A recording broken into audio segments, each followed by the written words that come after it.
Hello বন্ধুরা, আমি পাপিয়া আবারও চলে এলাম ছোট্ট একটা মিনি ব্লগ নিয়ে।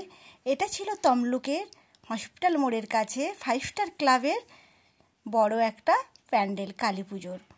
তো আমরা ফার্স্ট দিনই গেছিলাম, রাত্রি 2টোর সময় গেছিলাম, সেই জন্য ভিড়টা অত নেই আর লাইনও আমাদেরকে দিতে হলো না। আর এত সুন্দর প্যান্ডেল দেখে মুগ্ধ হয়ে গেলাম, ভাবলাম একটা ছোট্ট মিনি ব্লগ করি, সবাইকে দেখার একটু সুযোগ করে দিই। তো এত ভালো লাগছে, তো এত রাত্রিবেলাও অনেকেই আছে। তো তোমরা দেখো, যারা দেখতে পাওনি এখনও বা যারা দূরে আছো, দূরের বন্ধুরা, তাদের জন্য এই ভিডিওটা করা।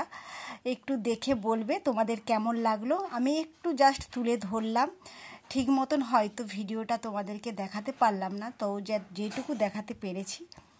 তো সবাই একটু দেখে বলো। সবাইকে শুভকামনা। একটু লেট হয়ে গেল আমার ভিডিওটা আপলোড করতে। তো বন্ধুরা কেমন আছো? সবাই ভালো থেকো, সুস্থ থেকো। চলো টাটা, বাই বাই।